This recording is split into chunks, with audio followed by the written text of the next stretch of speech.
Olá para todos, sejam bem-vindos à nossa Prosa da Rosa. Hoje temos a satisfação de conversar com o economista André Lara Rezende. Também estão conosco hoje como entrevistadores Clara Brenck, pesquisadora associada no Centro de Pesquisa em Macroeconomia das Desigualdades, MAD, da FEA USP, e Matheus Estimaro, doutorando em Ética e Filosofia Política pela USP e pela Escola de Altos Estudos e Ciência Social de Paris. A Rosa é uma revista crítica de esquerda que, em nome da democracia, reúne editores, artistas e acadêmicos de dentro e fora do Brasil. Fundada em 2020, seguindo o projeto editorial de Rui Fausto, a Rosa sai de 2 em 2 meses, mobilizando uma grande ecologia de saberes: política, economia, história, filosofia e arte. Além das nossas edições bimestrais, publicamos os cadernos Rosa, nos quais retomamos, com material gráfico ou textual inédito, assuntos abordados em nossos números temáticos, os nossos dossiês ou hors-série. Outro produto da Rosa é este, em que estamos, a Prosa da Rosa, na qual os editores conversam com um convidado sobre temas de destaque no debate público. A prosa da Rosa tem, em geral, até 1h30 de duração, parte da conversa segue para o YouTube, parte do seu conteúdo se transforma em podcast. A Rosa faz todas essas coisas, essas atividades sem fins lucrativos. A contribuição dos nossos leitores viabiliza a nossa existência. Lançamos recentemente uma campanha de doação mensal com diferentes prêmios para os assinantes. As informações estão no site da Rosa, www.revistarosa.com. André, muito obrigado pela presença. Vou passar agora a palavra ao Fernando para sua apresentação e, em seguida, começamos nossa conversa.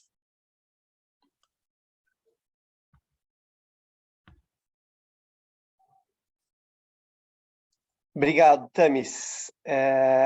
Bom, o nosso convidado hoje dispensa apresentações, mas acho que de qualquer jeito me cabe fazer uma breve apresentação. André Lara Rezende é economista, com doutorado pelo MIT, nos Estados Unidos, e vastíssima atuação no governo no Brasil. Participou ativamente do debate público sobre inflação nos anos 80 e 90, trabalhando no Banco Central durante o governo Sarney, integrando a equipe que formulou o Plano Real no governo Itamar Franco, e presidindo posteriormente o BNDES no governo Fernando Henrique Cardoso. Nos últimos anos, em uma série de livros que, em parte, pautarão, acho que a nossa conversa, ele vem se esforçando para arejar o debate público brasileiro sobre a política monetária, destacando-se entre os críticos do pensamento econômico convencional. André, muitíssimo obrigado por aceitar essa conversa conosco. Eu tenho certeza que terá de grande interesse para o público da Rosa. Muito obrigado a vocês pelo convite, é um prazer estar aqui com vocês. Acho que é importante ter esse tempo de conversa inteligente, que é cada vez mais rara no mundo de hoje, mas então é uma grande alegria.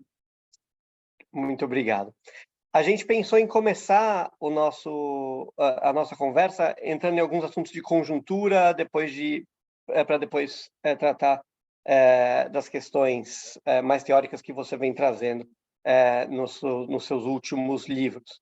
Então, eu queria dar esse pontapé inicial com a seguinte pergunta. Esse seu esforço crítico dos últimos anos em colocar em questão a política monetária dominante, baseada no regime de metas de inflação, ele teve início em um contexto global muito diferente do que a gente está, um contexto global de taxas de juros próximas de zero nos países ricos, de inflação abaixo da meta por um longo período na maior parte dos países ricos também, e de quantitative easing, o afrouxamento quantitativo. Nos últimos 2 anos, o contexto mudou justamente com a inflação voltando a se acelerar em alguns países e as taxas de juros sendo elevadas pelo Banco Central para justamente combater essas taxas de inflação que voltaram a subir. Alguns economistas convencionais têm argumentado que essa experiência recentíssima dos últimos 2 anos demonstra que a política monetária dominante vai muito bem, obrigado, segue eficaz, e foi ela, a elevação das taxas de juros pelos bancos centrais, que contribuíram para desacelerar as taxas de inflação nesse último episódio de aceleração inflacionária. Você acha que eles estão corretos nesse argumento? Renato, quando você disse que ia tratar de temas de conjuntura, eu assustei. Mas ainda bem que você não sei, eu pensei que você fosse falar do Copom dessa semana. Mas essa pergunta é mais do que conjuntural. E eu respondo dizendo que essa minha experiência tem mostrado de uma forma dramática e, para mim, até, de certa forma, perturbadora, quão insensível são os economistas, especialmente aqueles que pontificam na mídia, às evidências. Apesar deles se pretenderem cientistas, que, com base em fatos e evidências, a economia, como ela é feita hoje em dia, é tudo menos isso. É absolutamente impossível de você mudar a opinião formada, o consenso de alguns economistas, com base em fatos. Eles sempre reinterpretam os fatos de forma a ficar por eles, para eles, e convencidos do que sempre estiveram, de que estavam certos, e usam isso como um argumento para refutar qualquer tentativa de questionar o arcabouço mental que dá base às suas não apenas às suas propostas de políticas, que são tudo menos científicas, são essencialmente políticas, até porque a economia é necessariamente política.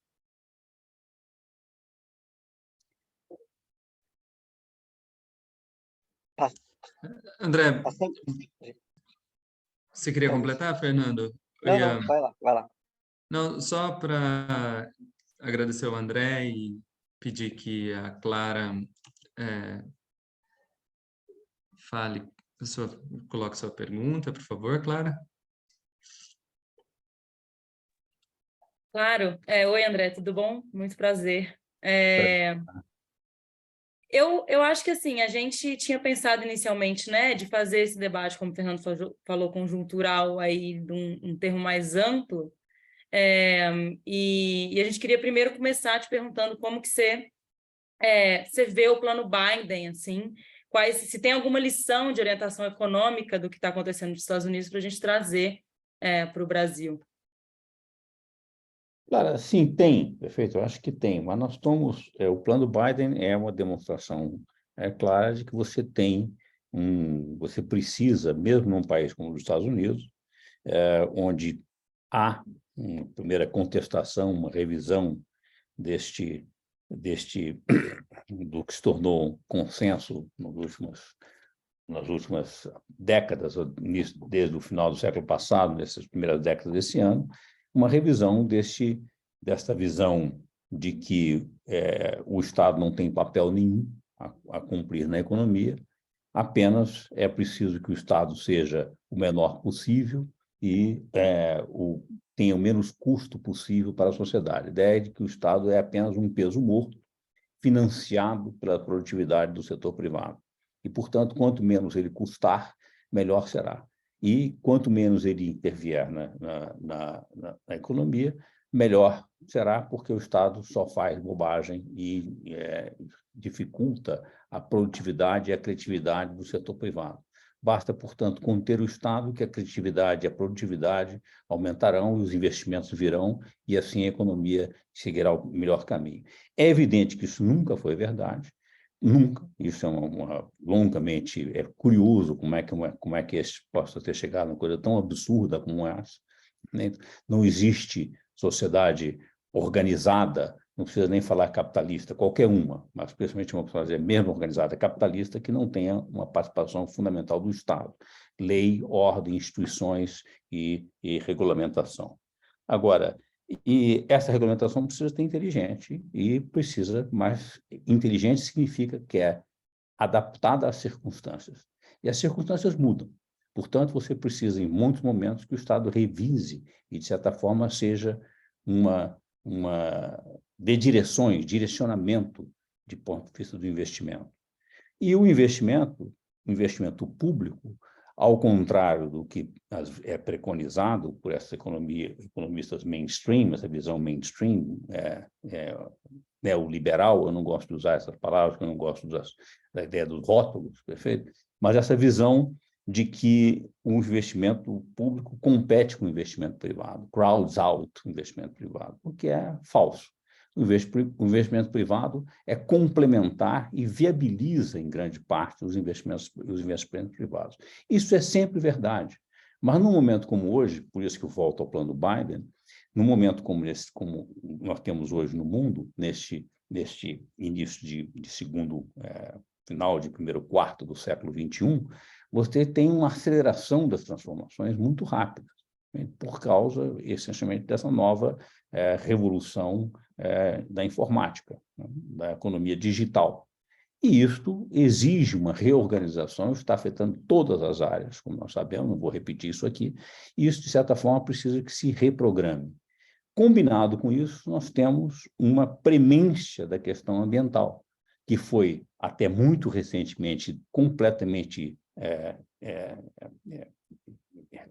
como se diz isso, deixada de lado, abandonada, desconsiderada pela economia mainstream, continua, de certa forma, mas agora o assunto é tão premente que é preciso dar a isso um tratamento. E é evidente que a necessidade de uma economia ambientalmente sustentável, de certa forma com energia limpa, não baseada em combustíveis fósseis, exige um direcionamento e uma ação direta do Estado de como coordenar esses investimentos mais do que nunca. Então, esta combinação da nova revolução informática e a premência da questão ambiental exige um direcionamento e uma ação importante do Estado.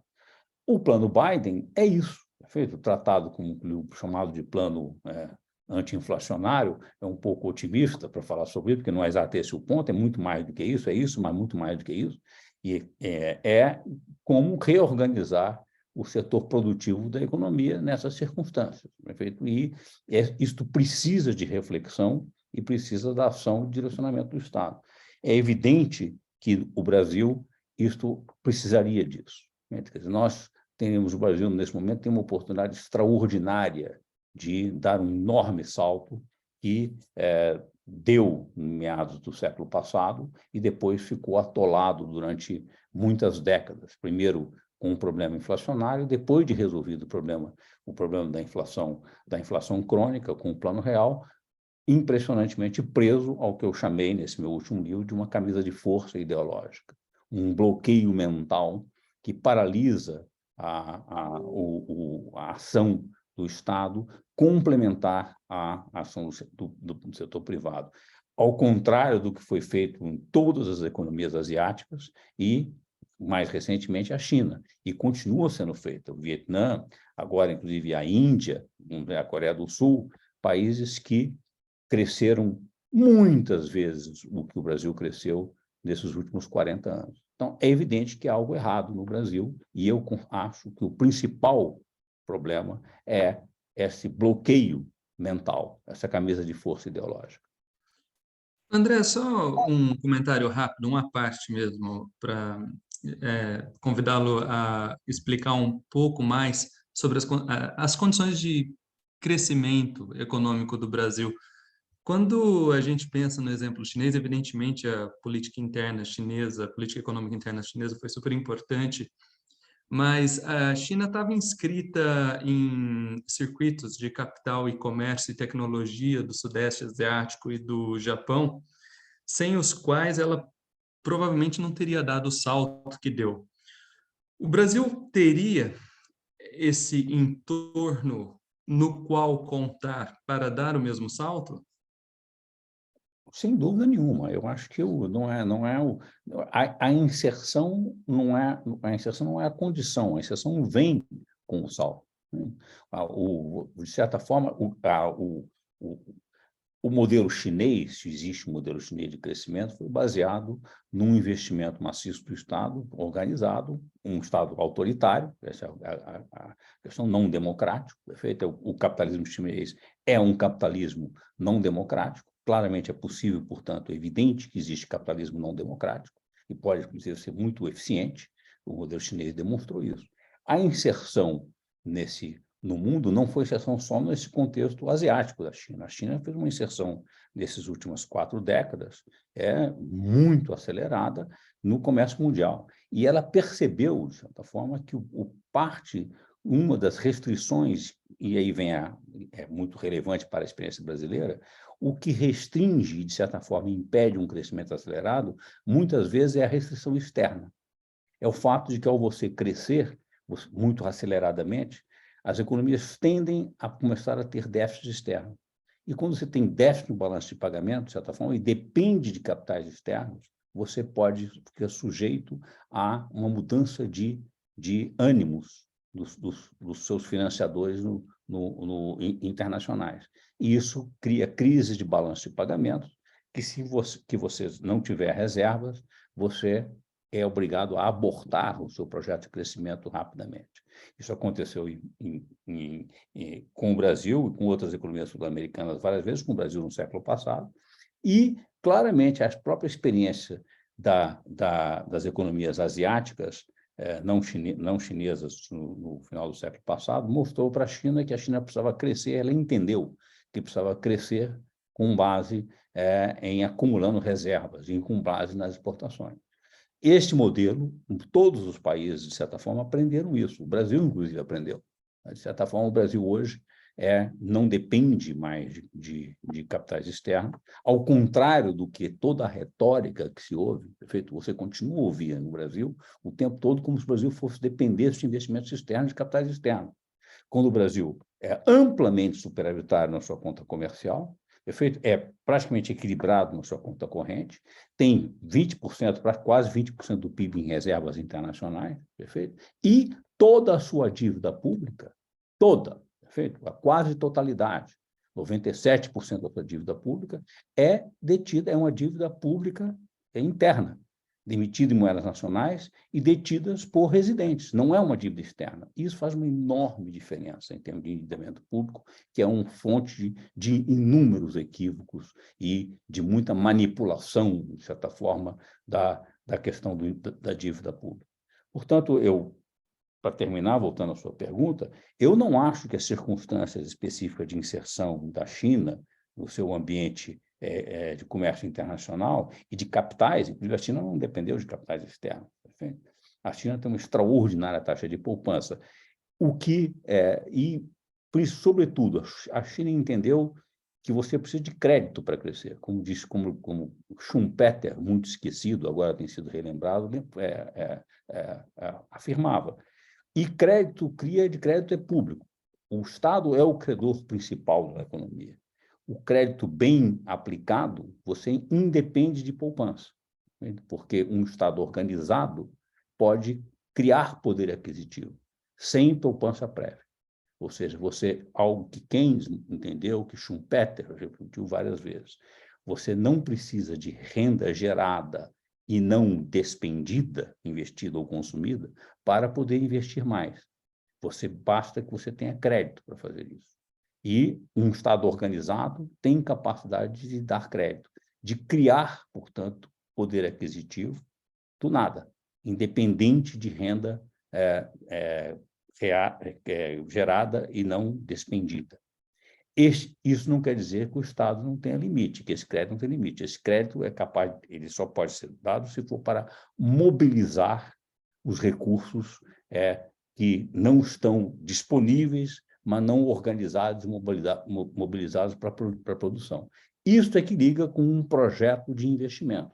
Investimentos, o Estado pode dar o crédito, fornecer o crédito, e tanto para investimentos, tanto os privados como os públicos, dentro de um programa de longo prazo de investimento. Posso insistir numa última questão, antes de a gente discutir mais especificamente o Brasil? Temis? Claro. André, muito obrigado pelas suas colocações. Eu quero, em benefício do público da Rosa, ser um pouquinho advogado do diabo, não trazendo a minha posição, mas só para a gente forçar um pouco o argumento. quando a gente volta a discutir a experiência recente dos Estados Unidos e do governo Biden, não especificamente o Inflation Reduction Act, mas a política fiscal de forma mais ampla, com os programas de estímulo que vieram ainda no fim do governo Trump e no começo do governo Biden, muitos economistas convencionais, Larry Summers à frente, argumentaram que ali a política fiscal tinha ido longe demais e que o efeito crowding out que você mencionaria teria justamente se verificado via pressão inflacionária. O Estado tinha gastado além da conta, a inflação subiu, forçou o Federal Reserve, o Banco Central dos Estados Unidos, a elevar a taxa de juros e assim desestimular o investimento privado. Larry Summers e seus colegas nessa posição estão corretos nessa avaliação? Claro, a primeira resposta direta é não, certamente não. O Larry Summers Larry Summers há muitos anos deixou de ser um economista conceitual, ele é claramente um político, né? Ele mudou de posição completamente. Primeiro, ele defendia que havia um savings glut, um excesso de poupança no mundo e que a taxa de juros nunca mais se elevaria nas próximas décadas.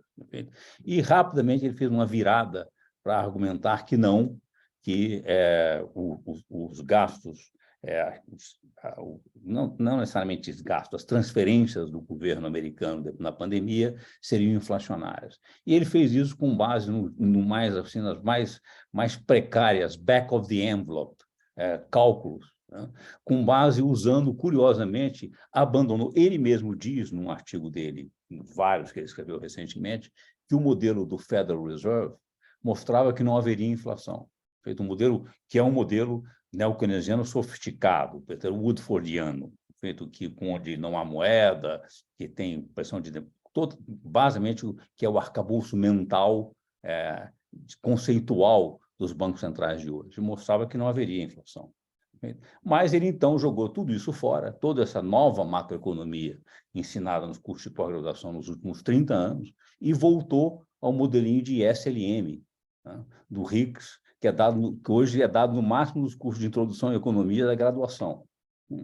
E voltou a fazer esses contos dizendo, olha, foi tanto, multiplicador, etc., fez uma conta e chegou que havia um excesso de demanda. Mas não vamos focar especificamente no que disse Larry Summers, que é um político preocupado exclusivamente com o prestígio dele, né? E não tem nenhuma preocupação com coerência. Tá? O fato é que a inflação pós-pandemia não foi só nos Estados Unidos, né? Foi no mundo todo. Então, curiosamente, isso indica, de certa forma, que os fatores não são especificamente americanos, não são especificamente nacionais. E o que aconteceu, ninguém nega isso, nem Larry Summers, perfeito? O que houve é que a pandemia, houve uma desorganização muito grande das cadeias produtivas, num mundo muito internacionalizado, globalizado, onde você tinha real-time, praticamente, ninguém tinha estoques, etc., se desorganizou completamente, produzindo em países diferentes, etc. O banco passou a ter a ideia que você teria que reduzir essa dependência de fornecedores tão distantes, a ideia, então, de nearshoring, etc. E essa desorganização, quando você saiu da pandemia, com a demanda... Primeiro, durante a pandemia, houve uma demanda, mudou um pouco de demanda, tipo de consumo, né? Tudo aquilo que se podia comprar por internet, etc. E quando saiu da pandemia, voltou rapidamente uma demanda por aquilo que estava reprimido. Turismo, viagens, restaurantes, de serviços, etc. E isso pressionou um mercado, automóveis, um mercado que estava desorganizado e que não tinha capacidade de suprir esse bem. Claramente, isso cria o que a Isabella Weber chamou de circunstâncias monopolísticas, perfeito? Que permitem às empresas aumentarem os preços. Isso você vê, foi o que aconteceu. Houve um aumento de preços e aumento de lucros das empresas. Eu estou agora falando das empresas americanas, mas é verdade no mundo inteiro. Olha, a demanda está muito forte, não temos capacidade de aumentar a oferta, porque estamos restritos pela oferta, é uma boa oportunidade de aumentar preços, e aumentaram preços. Isso, combinado com o aumento de preços de petróleo, de energia, tá? Que ocorreu nessa saída da pandemia. E também de commodities, porque voltou a China, de certa forma, tinha voltado, voltou a crescer e a demandar uma pressão no mercado de commodities, foi o suficiente para criar uma pressão de preços. É uma ideia, isso é diferente de dizer se é inflacionário, houve um aumento de preços. Perfeito? Se isso seria persistente ou não, é discutível. No início, o próprio Fed achava que não seria persistente, perfeito? Que isso não exigiria nenhuma reação, basicamente isso iria passar. É um aumento de preços relativos que vai voltar, vai ser corrigido. O fato é que se mostrou mais persistente do que se imaginava. Por quê? Primeiro, nos Estados Unidos, e isso não é verdade em todas as outras economias do qual eu tenho conhecimento, nos Estados Unidos houve muita pressão de demanda. Porque, de fato, a expansão monetária creditícia, o quantitative easing, feito durante a pandemia, já foi extraordinário na crise financeira de 2007, 2008 e foi redobrado na pandemia. Os Estados Unidos, inclusive, foi diferente. Eles não apenas jogaram liquidez no sistema financeiro, eles deram cheque direto para as famílias, perfeito? Para as pessoas, os consumidores, diretamente, que quando saíram da pandemia gastaram. Então, houve nos Estados Unidos, de certa forma, sim, uma pressão de demanda, que era claramente autocorrigível, na minha opinião. Ela iria se corrigir. O que aconteceu, o Fed demorou, inclusive, corretamente, perfeito, a subir a taxa de juros, começou a subir muito mais tarde, subiu um pouco, a taxa de juros dos Estados Unidos ainda está muito abaixo da taxa de inflação, portanto, continuamos com taxa real de juros negativa nos Estados Unidos. Agora, segundo, para não me alongar demais sobre isso, como é que a taxa de juros controla a inflação? Olha, quais são os canais de transmissão da taxa de juros? A taxa de juros controla a inflação como? O tradicional era através da curva de Phillips. Perfeito? Provocava desemprego, o aumento do desemprego reduzia, moderava a inflação. A curva de Phillips desapareceu em todos os lugares do mundo. Aliás, o primeiro a falar isso e reconhecer isso foi o senhor Larry Summers. É sobre isso. Então, olha, se você sobe a taxa de juros, provoca desemprego, mas desemprego não modera a inflação, a taxa de juros, a curva de Phillips desapareceu, qual é o canal de transmissão? Como é que a taxa de juros modera a inflação? Nada. E, além do mais, eu não quero me estender sobre isso, que é muito longo. A questão é, a taxa de juros, há muitas evidências conceituais e empíricas de que a taxa de juros, ao contrário, ela pode elevar a inflação. Ela pode pequenos aumentos da taxa de juros, quando você tem inflação muito moderada e baixa dentro das metas, podem desaquecer a economia e moderar certas pressões. Agora, o fato de subir a taxa de juros consistentemente e manter uma taxa de juros nominal muito alta pode ser inflacionário. Esta é a conclusão dos modelos de Dynamic Stochastic General Equilibrium, os DSSG modernos, feito com expectativas racionais. Com expectativas racionais é inegável. Subiu a taxa de juros, se mantida, a inflação vai subir. Isso é a conclusão chegada pelo John Cochrane, que tem longos trabalhos sobre isso, mostrando muito interessante. Agora, como o Cochrane é um conservador do Hoover Institute, ele está em crise, em dissonância cognitiva. Os modelos dele mostram isso e ele fica desesperado, ele não sabe o que dizer. Basta ler o blog dele. Não sei se vocês conhecem o blog dele, todo mundo vai ver o que ele escreve no blog, ele é muito interessante. Agora, e é muito simples, eu até nesse meu último livrinho, Camisa de Força Ideológica, eu sugiro a leitura do que eu chamo uma coisa especulativa, que é um capítulo 13, que eu chamo Uma Conjectura, Inflação e Taxa de Juros. De por que a taxa nominal de juros é a taxa de inflação. O índice de inflação que você percebe é o aumento de preço passado, é a inflação passada. A taxa nominal de juros é que é a definição de inflação. É a own rate of interest da cesta de bens na economia. Mas não vou me estender sobre isso. Então, clarissimamente, o que foi feito no mundo, essa inflação foi um surto que começou a voltar. A subida da taxa de juros, você não deve ter taxa de juros reais negativa, que provocam outros tipos de distorção. Claramente. Na minha opinião, é muito simples. não se deve mexer muito com taxa de juros. Taxa de juros é um instrumento que provoca euforias, crises financeiras e desorganizações, e recessão e inflação. Você deve deixar a taxa de juros num nível relativamente estável e mexer muito pouco com ela. Agora, ela não deve ser nem negativa, em termos reais, nem deve superar a taxa de crescimento nominal da economia, a não ser em condições muito excepcionais. Além do mais, esta condição, respeitado esses limites, ou seja, a taxa de inflação, a meta de inflação está correndo, então para você não ter, abaixo disso, você teria taxa de juros reais negativa, e um teto que é o crescimento nominal potencial da economia. Se você não passar disso, ficar nesse intervalo, você garante, perfeito, que a taxa de crescimento nominal da economia, do PIB, é superior à taxa de juros. Isto é a condição de sustentabilidade, de convergência da relação dívida-PIB. E você não precisa mais se preocupar com nada mais. Bom, mas são tantos assuntos que eu vou parar aqui, deixar vocês perguntarem e comentarem.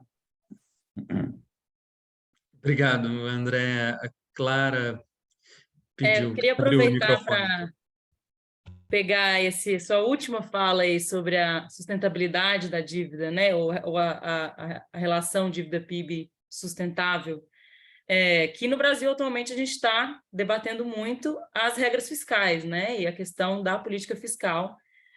Como você falou, tem-se, né, pelo menos se a gente for olhar para os Estados Unidos, aí, a volta do Estado, então, ao menos, fica um pouco mais discutível, né, a importância, por exemplo, do investimento, algo que as pessoas estão voltando a falar. Então, na regra, né, que o governo Lula apresentou, pelo menos, tem um piso para o investimento, ainda que esse piso seja orçamentário, não necessariamente ele vai ser executado, mas existe ali um papel agora, né, colocado para o investimento na regra e tudo mais.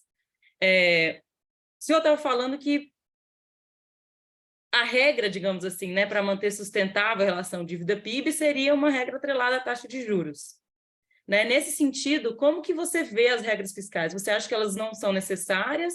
Então, você também falou aí da necessidade de se ajustar, por exemplo, a política fiscal, o tamanho do Estado, às conjunturas, né? Isso significaria não ter uma regra fiscal, ou você acredita que é importante ter uma regra fiscal para ser crível, ou algum outro argumento que é usado normalmente associado a regras fiscais?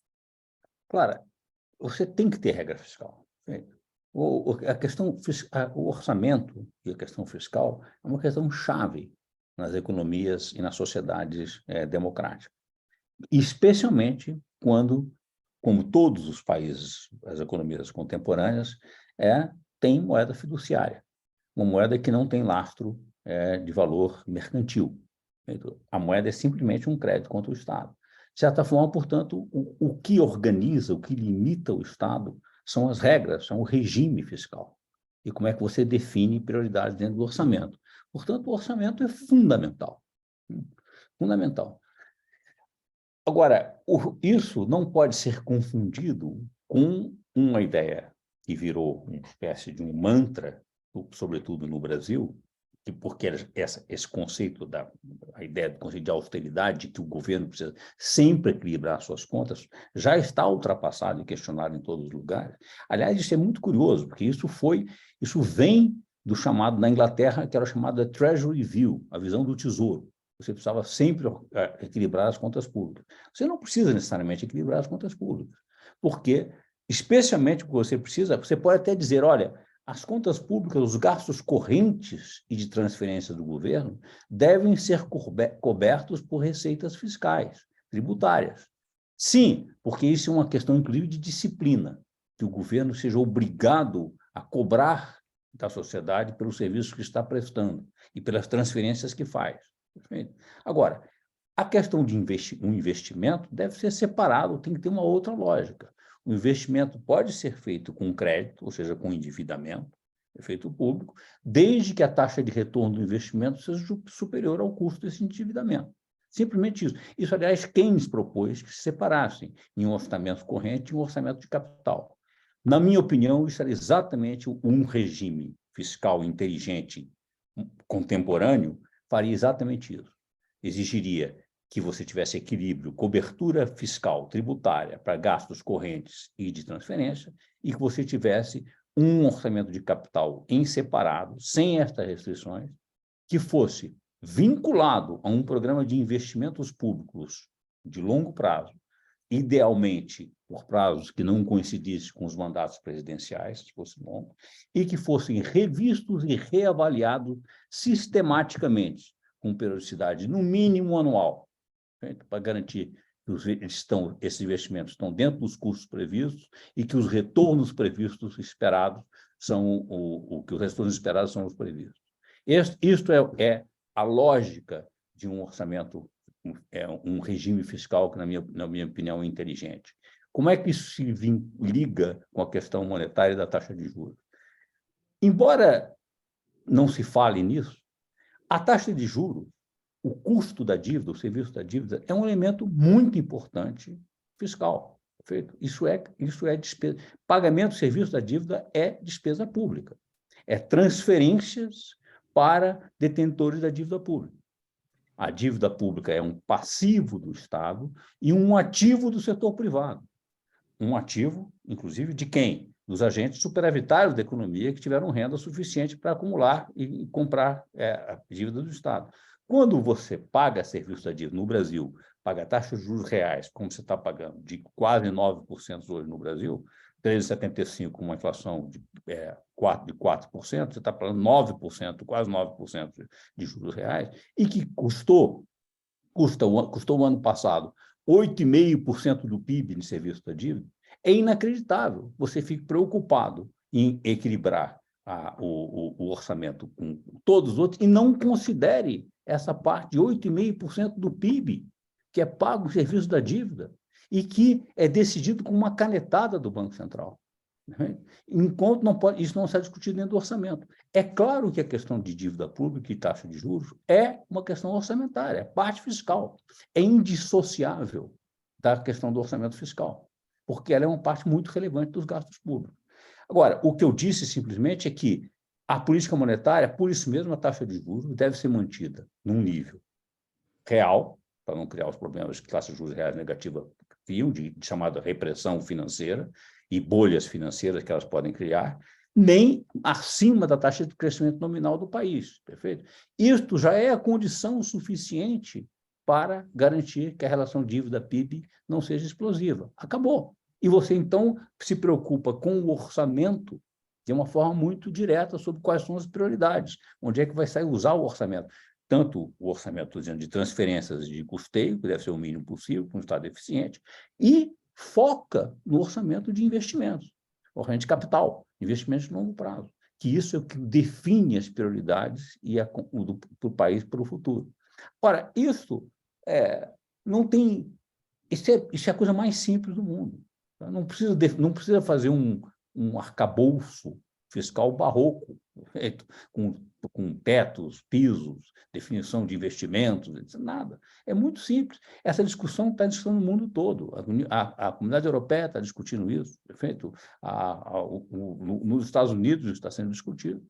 Isso, o Fundo Monetário está discutindo isso, perfeito? O BIS está discutindo isso, o Banco da Inglaterra, e todos. O problema é que está hoje está uma tal crise com essa visão macroeconomia, a mainstream da teoria macroeconômica, a tal incompatibilidade que a coisa está todo mundo meio esquizofrênico em relação a essas questões. Mas é muito simples. Mas é isso. André, só uma parte rápida. Existe algum país na OCDE ou fora dela em que a taxa de juro é definida como parte do orçamento público pelo governo? Posso fazer mais uma questão, emendar uma questão aí também? Eu queria que, André, eu queria que você comentasse um pouco sobre essa nova regra fiscal do governo, os pontos positivos e negativos, né?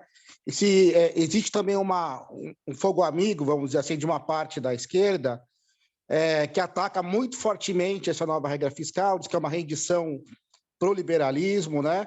Eu queria que você comentasse e opinasse se esse fogo amigo ele se justifica ou não.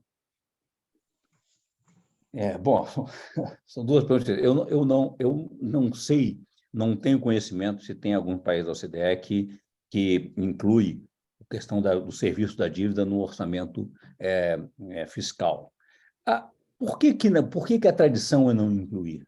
A tradição é não incluir porque se partir do princípio de que o custo da dívida, a taxa de juros, não estava sob controle do governo, do Banco Central. Era determinada no mercado. E, portanto, não adiantava você fazer orçamento sobre isso. Portanto, você definia o orçamento para que você tivesse equilíbrio ou superávit primário, ou seja, excluindo o serviço da dívida. Né? Por quê? Porque, supostamente, o serviço da dívida estava fora do seu controle. Isso quando se imaginava com a teoria quantitativa da moeda, no século passado, que os bancos centrais controlavam a moeda e não a taxa de juros. A taxa de juros era um resultado das forças de mercado no mercado financeiro. Isso é falso.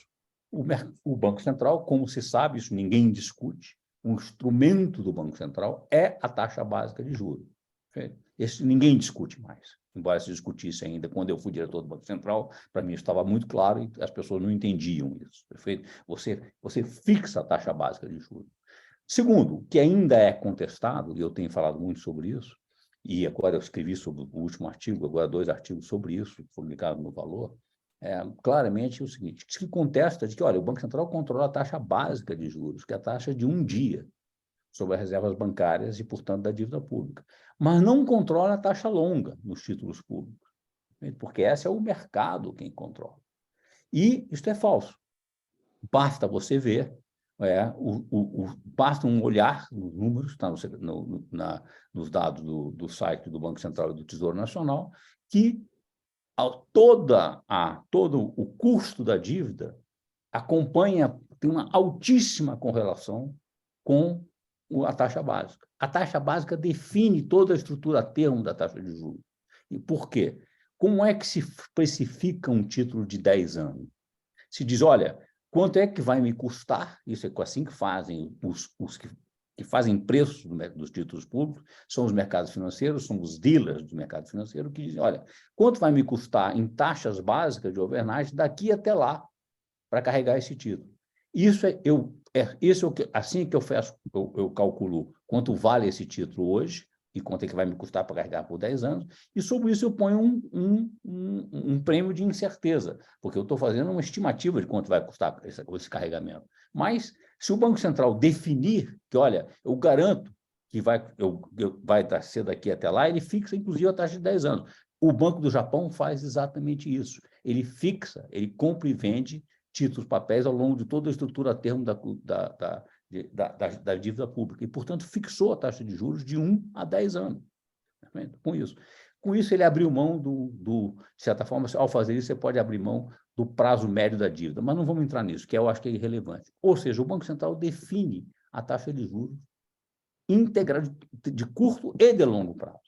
Há agora uma tese muito bem feita no Levy Institute, de um economista, acho que ele é esloveno, esqueci o nome dele agora, em que eu cito nesse meu último artigo, que tenho até aqui, mostrando claramente, ele diz, olha, ele faz para Brasil, Colômbia, eu acho, Brasil, Colômbia e México, mostrando que a taxa de juros, básica de juros, é o principal determinante da taxa longa de 10 anos, da título público, e que a correlação é 72% por causa do Brasil, ou seja, para cada 1 ponto de percentagem que o Banco Central sobe ou baixa a taxa básica, a taxa de título de 10 anos sobe ou baixa 72 basis points, quer dizer, 0,72 pontos de percentagem.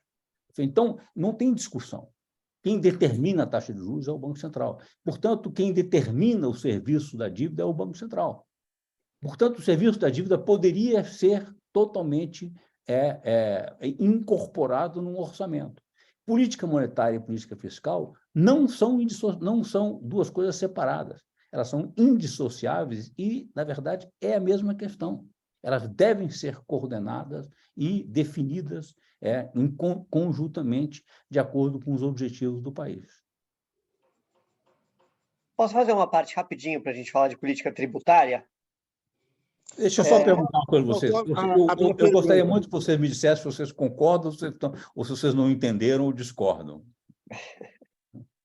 Porque é muito frustrante que eu digo, você fala, as pessoas ficam assim, com ar em branco, ninguém responde, e depois continuam falando. Não é o caso de vocês, mas é o caso que eu vejo no mainstream, perfeito? Então, continuam com, olha, finge que não ouviu. Vamos fingir que não ouvimos. Não temos como contra-argumentar, vamos fingir que não ouvimos. Não, acho que do ponto de vista lógico o argumento é perfeito, André. Acontece que o movimento inercial das instituições tem um peso gigantesco sobre a determinação da política pública. Por isso que eu perguntei se havia um exemplo ou contra-exemplo da prática atual que pudesse alavancar uma solução no sentido que você apontou. Deixa eu só te dizer, comentar então sobre o seu comentário. Você tem toda a razão. Existe um enorme, mais do que um movimento, mais que inercial da coisa institucional, existe como os agentes entendem a realidade, o conjunto, é muito importante. Você não pode confrontar o entendimento. O conceito weberiano de Geltenthal, como é que chama em alemão? Nunca sei falar a palavra direito aqui como se diz a pronúncia, deixa eu ver se eu marquei aqui, o Verstehen, que é o conceito, a ideia de como os agentes entendem, qual é o arcabouço mental que eles entendem como funciona. E se as pessoas acreditam numa coisa, o confronto disso, o mercado financeiro em particular é muito sobre convenção. Uma coisa de convenção, eu digo, olha, como é que todos pensam? Eu tenho que pensar como todo mundo pensa. Agora, esta formação de consenso, isso não tem nada a ver com a realidade, não existe uma realidade. Ela é simplesmente uma convenção entre os agentes. E essa convenção, que acaba sendo cristalizada, mas ela não é inflexível, ela é movida por ideias. De certa forma, e se reflete nas instituições. Então, o institucionalismo existe um institucionalismo, como se diz isso, de ideias. As ideias influenciam as instituições e a percepção do mundo das pessoas. Né? E é claro que a história, o passado, um dado restringe a capacidade das ideias, num certo momento, de você inflar com as ideias de política que você pode implementar.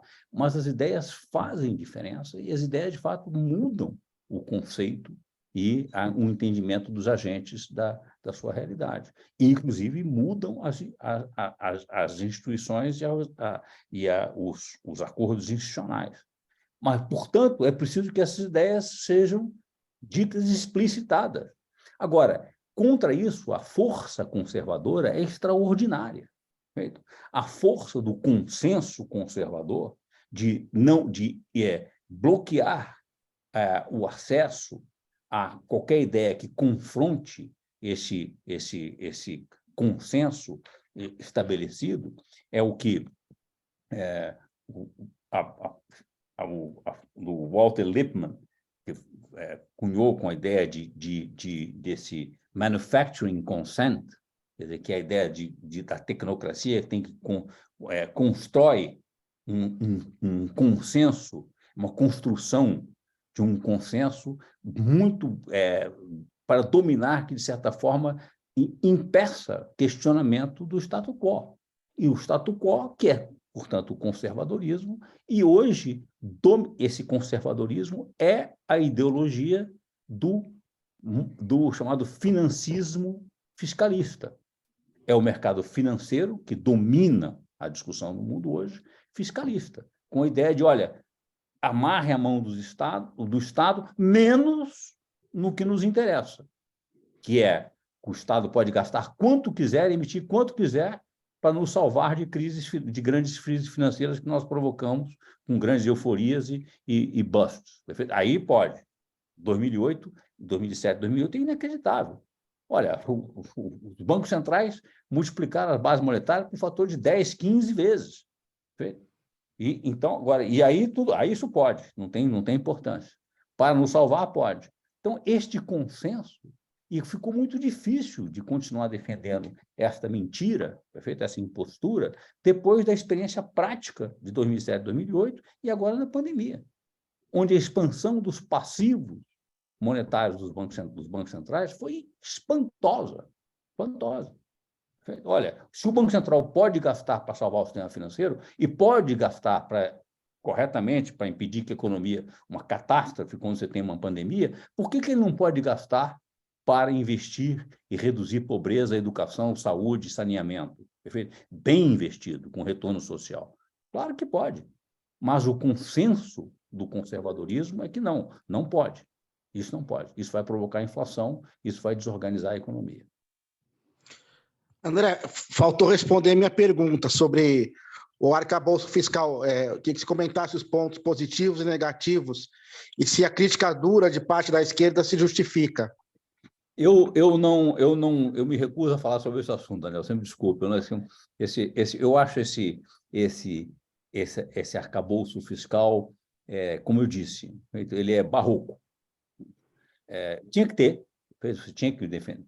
Eu acho que poderia ter sido uma coisa muito mais simples, muito mais,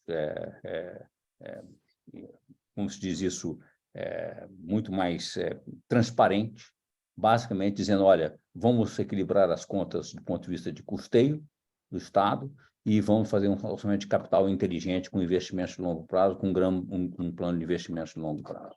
Eu acho que, de fato, esse arcabouço, como foi proposto, especialmente como ele está sendo defendido, é uma rendição incondicional a esse fiscalismo monetarista.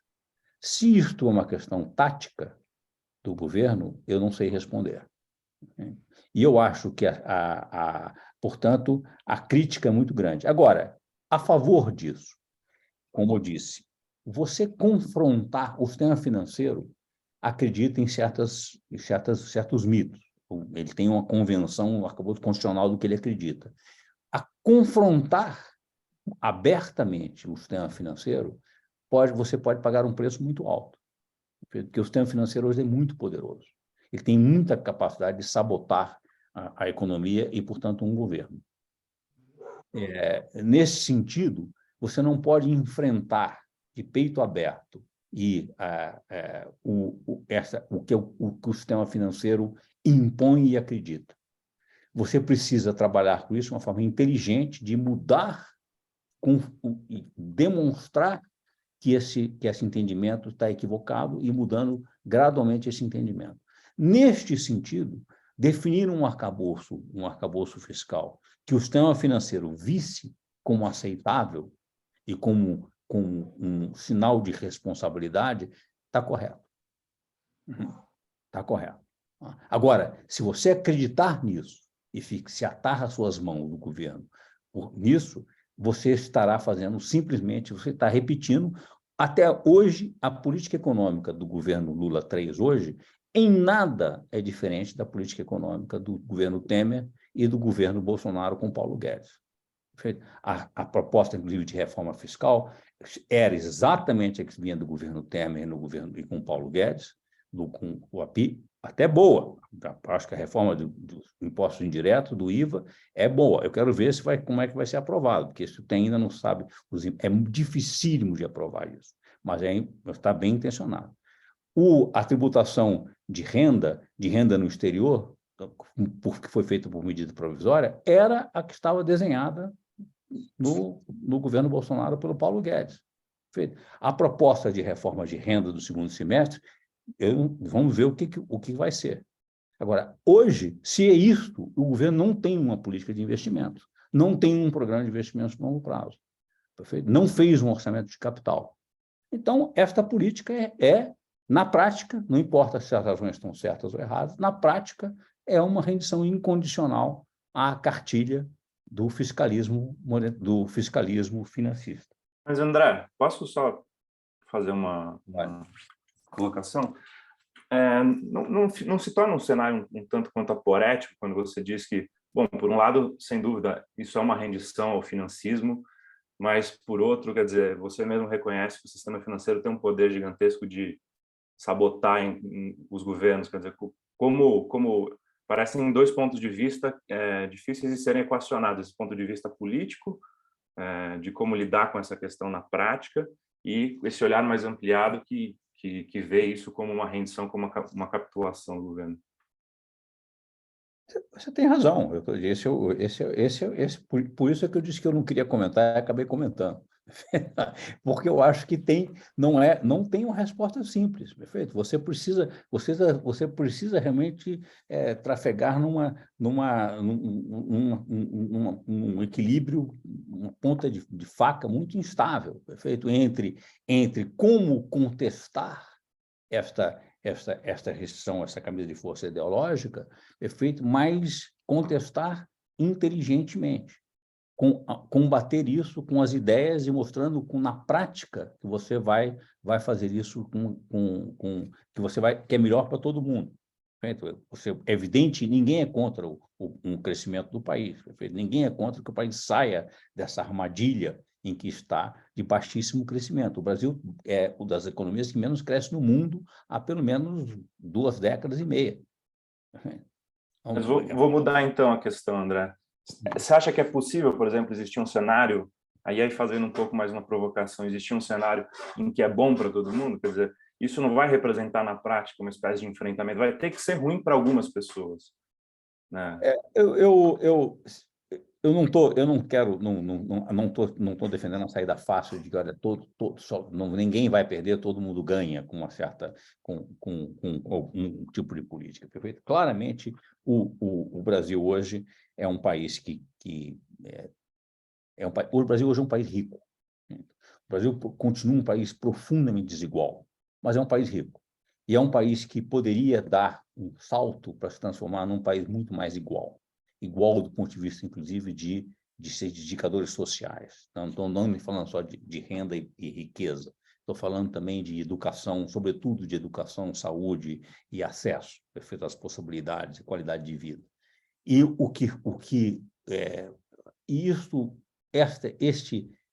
esse ganho, este salto, seria muito positivo para todos, inclusive para os mais ricos no Brasil, que vivem ameaçados pela possibilidade de uma explosão e uma desorganização social que acontece, como acontece no meu estado, na minha cidade, no Rio de Janeiro. O Rio de Janeiro é um estado fracassado, é um failed state. É um estado dominado, de certa forma, em várias áreas na cidade do Rio de Janeiro, que são controladas por milícias, por gangues. O Estado se perde poder, deixa de ser quem tem a autoridade e o uso da força de forma democrática. Essa desorganização do Estado é um perigo. E essa desorganização ocorre justamente quando você começa a ter um esforço grande demais entre os que têm e os que não têm. Muito mais, eu estou falando do que riqueza e renda. De certo, você perde sentido de comunidade, de comunitário, de empatia com o outro. Perfeito? O outro não é mais parte de você. E isso é muito perigoso. E o Brasil tem, no momento, como o Brasil tem uma economia muito forte, no sentido, a economia brasileira, como os dados mostraram agora, simplesmente o agronegócio e a economia exportadora de commodities minerais, mantém a economia muito forte. Infelizmente, isso é pouco criador de emprego. Isso é pouco criador de inteligência, isso é pouco criador de ganhos de produtividade em outras áreas. Por quê? Porque o país exporta praticamente produtos muito pouco elaborados. E poderia elaborar. Ao elaborar mais e exportar os produtos mais elaborados, você aumentaria a qualidade da economia brasileira. Esse setor agroexportador, que sustentou a economia brasileira desses anos todos, não tem, como diz o Brasil, funciona com um motor só. Se ligasse o segundo motor de uma economia de serviços e de industrial contemporânea, moderna, de alta produtividade, perfeito? De economia com base do conhecimento e de uma economia digitalizada contemporânea, com o mercado consumidor interno que o Brasil tem e a disponibilidade de recursos que existem no mundo hoje. O mundo hoje nada em recursos financeiros. Capitais estão dispostos à procura de oportunidades com o Brasil. Então, a China já está batendo no limite muito rapidamente, a Índia está dando um salto extraordinário, Perfeito? E o Brasil teria todas as condições de fazer dar esse salto. É frustrante que, com o governo Lula, que eu, por exemplo, achei que nós temos essa oportunidade de dar isso, não perdemos esse momento. Mas se nós ficarmos amordaçados por esta visão tacanha, financista, fiscalista, nós vamos perder essa oportunidade. Vou dar só um exemplo para terminar. Não há mais dúvida que toda a questão de transportes automotivos no mundo vai ter que passar a ser elétrico, tem que ser eletrificado. Isso já foi decidido. Foi decidido pelo consumidor, por todo mundo. A ideia no Brasil ainda se defende uma ideia, vejo, de que não, o Brasil tem o etanol, tem a sua energia limpa. Essa é uma defesa para manter no Brasil produzindo motores a combustão. A indústria inteira no mundo manda os equipamentos para produzir motor a combustão, que vão virar sucata em 2, 3 anos, que ninguém mais quer um motor a combustão para o Brasil. O Brasil continua com motor a combustão a etanol, perfeito? E não consegue mais exportar um automóvel para lugar nenhum do mundo. E não faz a infraestrutura necessária para produzir e viabilizar o transporte urbano e interurbano, perfeito? Todo tipo de transporte tem que ser eletrificado, obviamente. Agora, a velocidade dessas transformações não nos dá tempo de hesitação. Nós temos que passar a pensar nisso o mais rápido possível. Eu não vejo, ao contrário, o que o Ministério do Desenvolvimento propõe? O subsídio ao automóvel, a combustão popular. Olha, então, sinceramente, quando nós sabemos, inclusive, que nós temos que, mesmo no transporte urbano, o que você precisa é criar transporte urbano coletivo de alta qualidade, perfeito? E altamente eficiente. Senão, o custo desse imbróglio de engarrafamento, essa paralisia do tráfego urbano é gigantesco. Bom, então, é isso. Obrigado, André. Gostei muito da resposta. Vou fazer mais uma parte. O André nos provocou a dizer o que, se concordávamos com o que ele diz, e acho que tem um gancho dessa discussão que a gente está tendo sobre viabilidade, sobre boicote do sistema financeiro, que é importante, que talvez seja interessante a gente discutir um pouco mais, que é o seguinte: será que a nossa taxa de juro muito elevada é de fato essencialmente fruto dessa camisa de força ideológica, de um conservadorismo de ideias, ou há algo, digamos, específico de uma economia com moeda periférica que é sujeita aos ciclos financeiros globais, como diz a Ellen Ray, que impede que a gente coloque a taxa de juros básica, a taxa de juros longa, no lugar que seria mais racional? Vou dar um exemplo concreto. Como você bem disse, André, os bancos centrais dos países ricos e o dos Estados Unidos em particular custou a elevar a taxa de juros depois que a inflação vinha subindo. O primeiro banco central do mundo de país grande que elevou a taxa de juros nesse ciclo recente foi o nosso, né? Foi o Banco Central do Brasil que elevou a taxa de juros antes do Fed. Os efeitos disso a gente já discutiu, você mencionou, são dramáticos em várias dimensões. Mas se você olha para o que aconteceu com as taxas de câmbio no mundo inteiro no ano passado, quase todas as taxas de câmbio do mundo, de países ricos e países de renda média e baixa, se desvalorizaram em relação ao dólar, digamos, contribuindo para suas inflações domésticas, certo? Via câmbio. Enquanto que a taxa de câmbio brasileira foi uma das pouquíssimas, tem mais uma ou duas exceções, que se valorizaram em relação ao dólar na média do ano passado.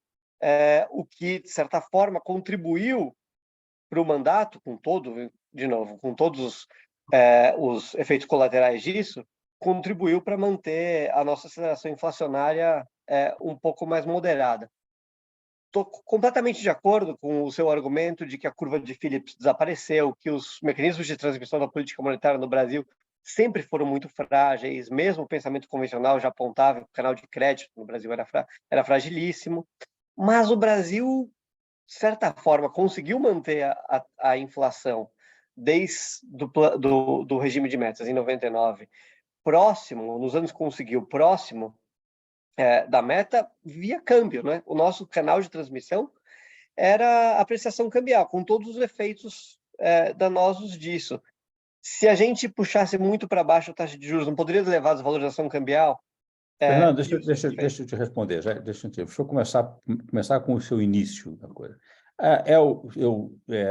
Essa é uma tese muito cara aos economistas críticos do mainstream no Brasil e em todo lugar, de que existem essa distinção entre países de moeda fraca e países de moeda forte, moedas reservas. De fato, isto, no século passado, países que dependem de poupança externa e de financiamento externo, isso é absolutamente verdade. Porque o endividamento em moeda, que não é na sua moeda, é altamente perigoso, você fica muito dependente do estado de espírito e da boa vontade dos seus credores. Perfeito? E provoca o que na literatura econômica chama do sudden stop, a parada súbita, perfeito? E é o chamado, que eles chamam de pecado, como é que chama? O pecado original, de você se endividar na moeda que você não emite, na moeda estrangeira, perfeito? Então, é evidente que se você é dependente de capitais externos, você não pode, você tem que abrir mão, isso está lá, tá lá desde a teoria econômica dos anos 70, como é que chama deles, de economias abertas, você não pode simultaneamente ter câmbio flexível e política monetária independente, perfeito? Em movimentos de capitais. Então, você tem que abrir mão de um deles. Se você tem movimento de capitais e quer ter câmbio flutuante, você tem que abrir mão da sua política monetária, tem que seguir a taxa de juros sua, tem que seguir a taxa de juros dos países centrais que têm moeda reserva, ou seja, em última instância, americana. Então, isso ok. Só que isso não é mais verdade para o Brasil nesse século XXI. O Brasil tem 20% do PIB em reservas internacionais, tem enormes superávites comerciais e equilíbrio nas transações correntes. Então, essa é uma teoria que claramente ficou anacrônica. Ela já foi verdadeira, ou parcialmente de uma validade, deixou de ter. Hoje não tem mais validade. Então, isso não é justificativo. Agora, segundo ponto seu. Olha, ok, nós não precisamos fazer isso, porque nós não dependemos, não podemos ter uma política monetária independente, porque nós temos hoje condições no balanço de pagamentos que nos permitem isso. Mas, dito isso, o fato é que houve um surto inflacionário e, ao subir a taxa de juros, nós levamos uma valorização, uma menor desvalorização da nossa taxa de câmbio, e este é o canal de transmissão que sobrou, da taxa de juros para o nível de preço. Eu concordo. É o canal de transmissão que sobrou para economias abertas. Agora, quanto mais aberta for, e a economia brasileira, infelizmente, feliz ou infelizmente, depende por onde você olha, não é uma economia muito aberta. Perfeito? Então, isso não é tão verdade. E, segundo, ao subir o dólar, a moeda brasileira se valorizou, porque ela se desvalorizou muito, de novo, com o preconceito contra o governo Lula do PT, feito nos mercados financeiros, que provocou uma desvalorização no ano passado, no início do ano passado, e ela simplesmente voltou agora. Perfeito? Agora, não é verdade, o Banco Central começou a subir a taxa de juros e o real se desvalorizou.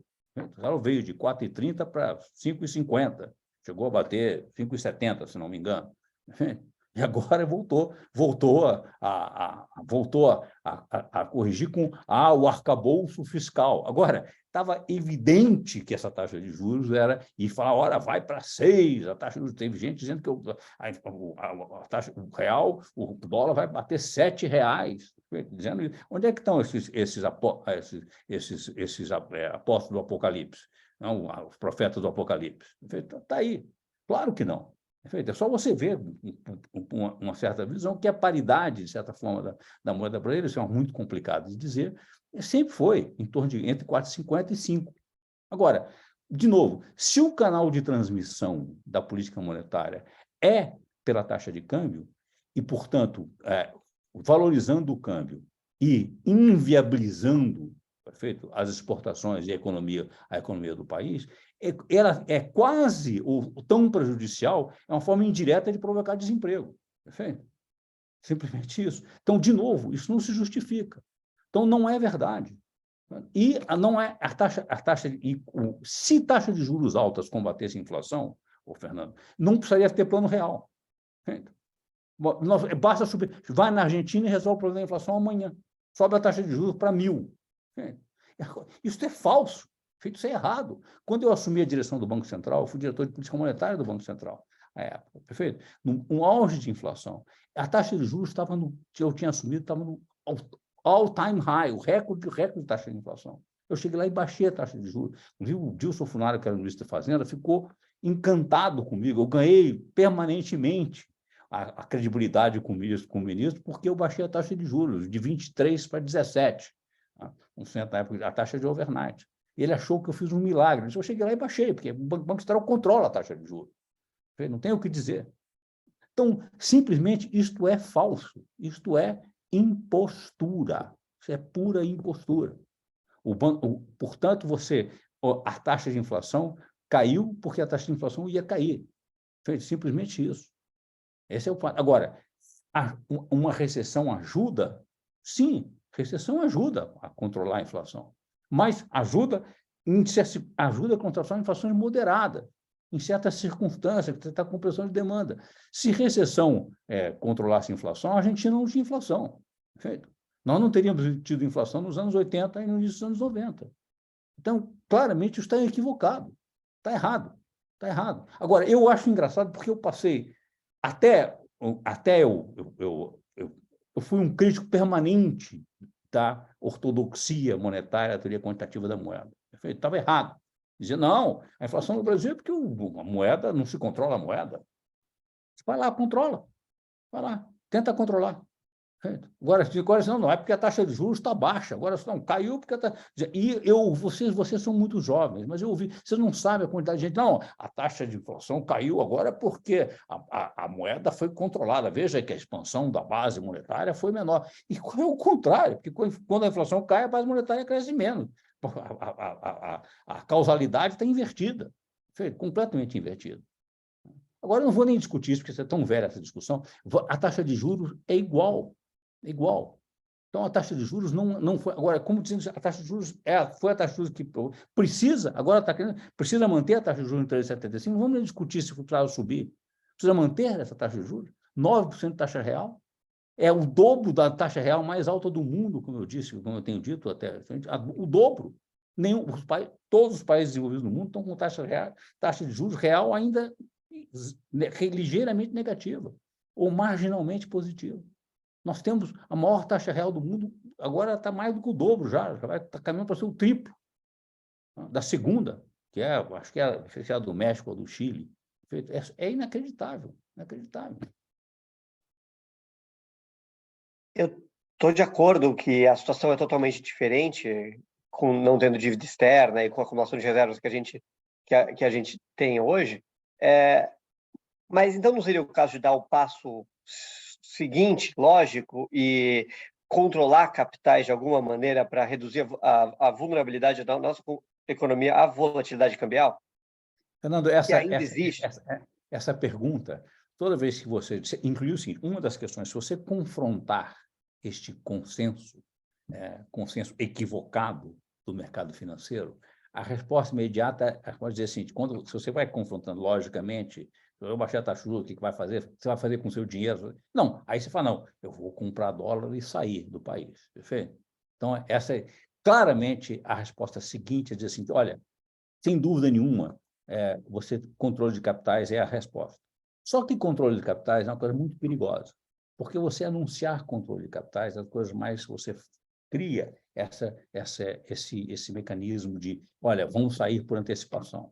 Agora, controle de capital foi proposto pelo James Tobin com uma taxação de controle de capital. Alguma restrição, no sentido, não é impedir o controle de capital. Perfeito? A China tem controle de capitais.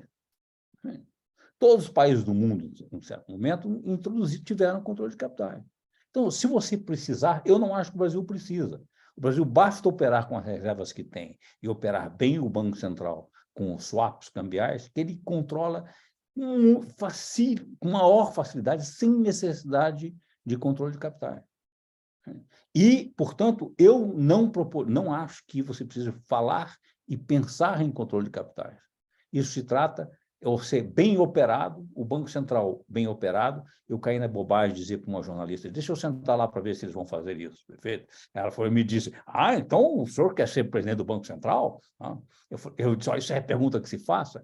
Por quê? Bem operado, com alguém que entenda, tem conceitualmente o que nós estamos falando, e saiba usar os instrumentos do Banco Central, você não precisa de controle de capitais. E controle de capital acaba criando restrições.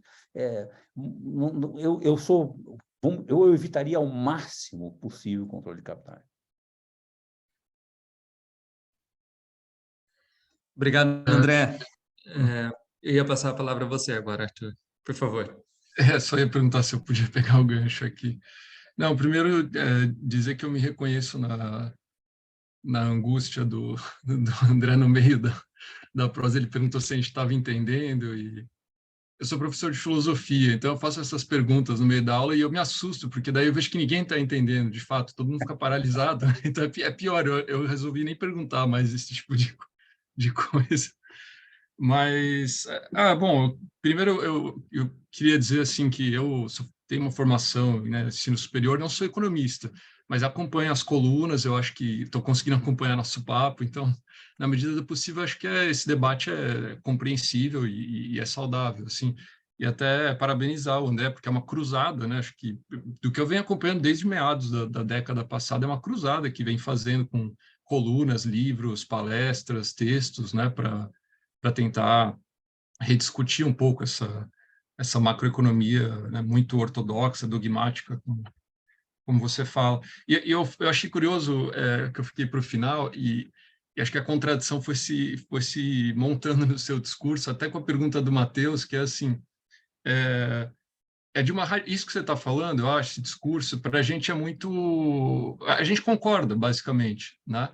Mas é de uma radicalidade, hoje em dia, que a esquerda acho que não consegue comprar esse tipo de discurso politicamente, né?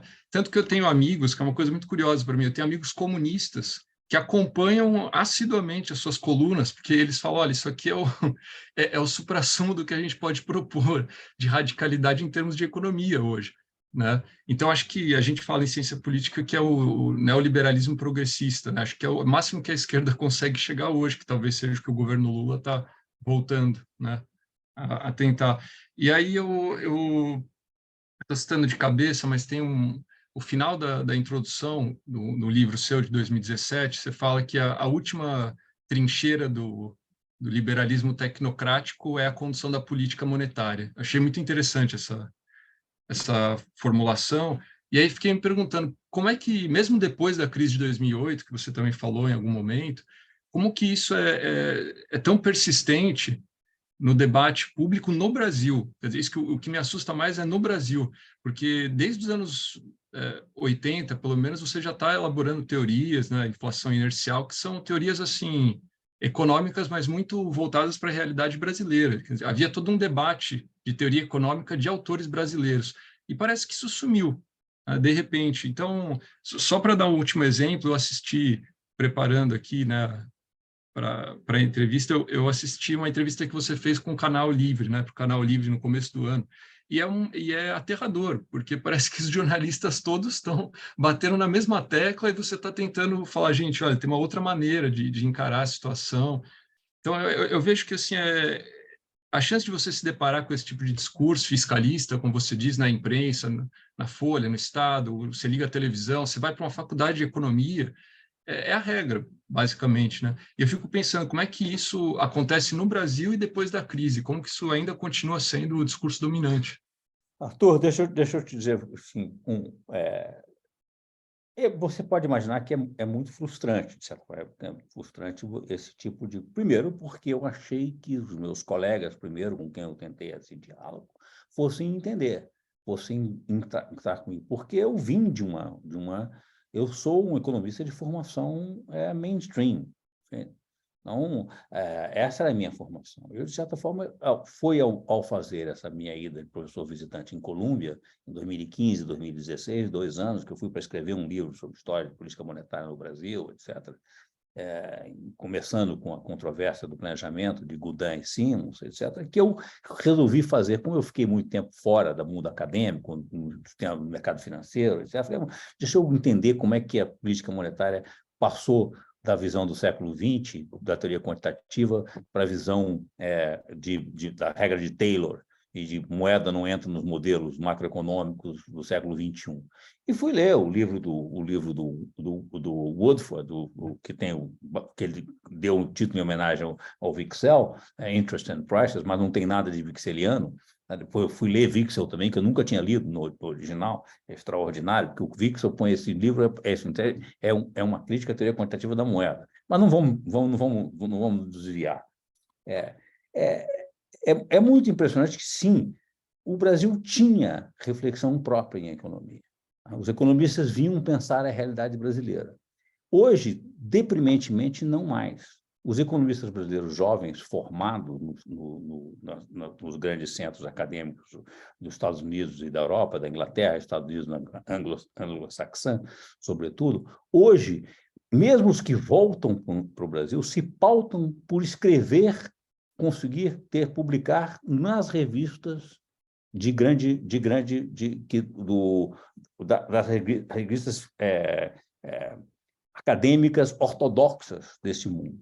E, portanto, eles, para publicar lá, e a progressão profissional deles se baseia nisso, mesmo nas universidades brasileiras, eles, para publicar, eles têm que fazer o modelo, o formato, e os temas e o formato que são aceitos. Então, eles pararam de pensar. Brasil, quando eu estava em Colômbia, eu voltei um pouco, conversei com vários jovens, por várias razões, eu queria fazer um instituto de pesquisa em economia, e vários deles estavam no Brasil, eu perguntei, vem cá, mas se você quer publicar em revista americana, por que você voltou para o Brasil?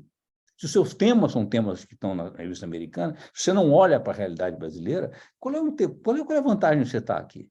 Perfeito? Eu não consigo entender, eu só devia estar lá. Todos escrevem em inglês hoje, perfeito, para publicar em revistas americanas, e é assim que se pode. Então, isto acabou com a reflexão econômica de gente que tinha instrumental analítico para refletir, mas prestava atenção na realidade brasileira. Isso acabou. Agora, não só isso, como aqui e no mundo todo, os economistas hoje passaram por um processo de parar de observar a realidade. Hoje, eles observam o modelo que eles fizeram da realidade. É um processo, você que é filósofo, sabe, de reificação, de tomar a concepção ideológica, perfeito, analítica que eles fizeram pela realidade, e não olham mais a realidade. Eles passam a argumentar e pensar sempre em termos do modelo que eles fizeram, não olham mais para a realidade. Algo que o Richard Feynman, o extraordinário físico de prêmio Nobel, um gênio, um conteste, na minha opinião, que sempre disse, olha, quando você não olha mais para a física, é para olhar a realidade, o mundo físico. Quando você para de olhar e só fica pensando nas equações, você não entendeu mais nada. Você sabe repetir a equação, mas você não entendeu, você não sabe fazer física. Uma crítica que ele fez era quando ele veio dar aula na Universidade Federal do Rio de Janeiro, nos anos 50. Mas, muito bem, está claro que esse processo é equivocado. Volto, então, ao final da ideia de política. Olha, se esse neoliberalismo com boa consciência de certa forma, isto o que se tentou a ideia de dizer assim, olha, nós vamos manter a economia a macroeconomia é pautada pelo fiscalismo financista. Perfeito? Mas nós vamos fazer políticas compensatórias. Nós somos bonzinhos. Perfeito? Então, nós vamos dar bolsa de estudo, nós vamos fazer algumas medidas disso, estamos preocupados. Então, olha, nós sabemos que o Estado deve gastar em educação, mas, infelizmente, o Estado está quebrado, não pode. Agora, isto é uma impostura, isto é politicamente inacreditável. Agora, eu não sei o que vocês entendem por esquerda e direita hoje. Eu entendo que é o conservadorismo, que hoje é claramente associado a essa visão financista fiscalista, e que é uma visão progressista. Perfeito? Não necessariamente de esquerda. Eu não sei o que é esquerda e o que é direita. Eu estou forçando um pouco a barra para entender, tá? Porque eu entendo, mas era que ela foi descaracterizada. Então, você pode dizer, olha, essas pessoas que se dizem de esquerda, dizendo, olha, vamos fazer um neoliberalismo com políticas compensatórias, você me desculpe, elas são, no máximo, conservadores de bom coração. Agora, é só isso. André, nós estamos nos caminhando para o fim.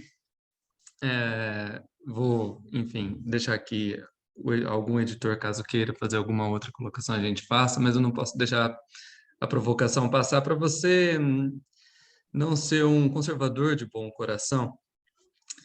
É difícil a situação do governo, no entanto, montar uma política de desenvolvimento, como você colocou no começo da nossa conversa, tendo a taxa de juro definida pelo Banco Central na altura em que está.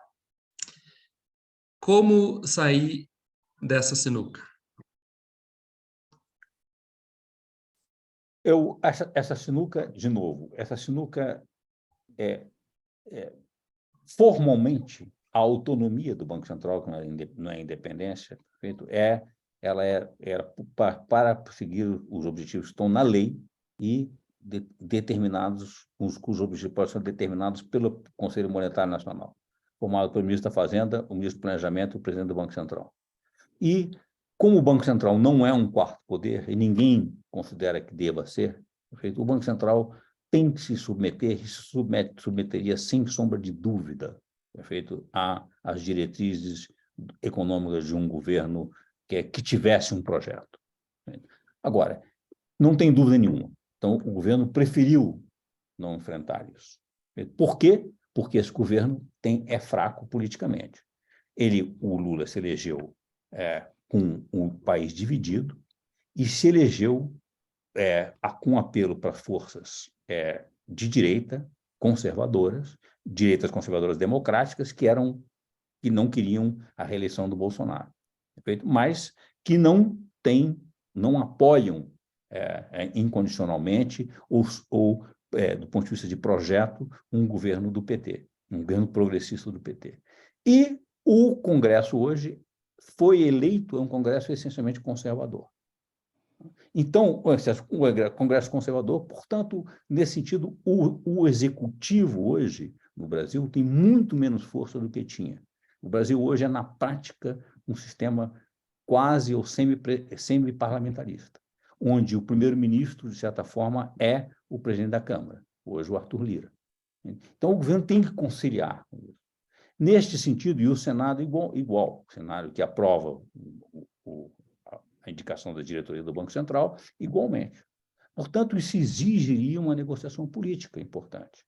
Mas a negociação política passa por você entender que esse modelo de taxa de juros está errado, profundamente errado, e que o que está sendo sustentado lá, baseado num modelo mais ou menos automático, baseado em expectativas racionais, expectativas de mercado.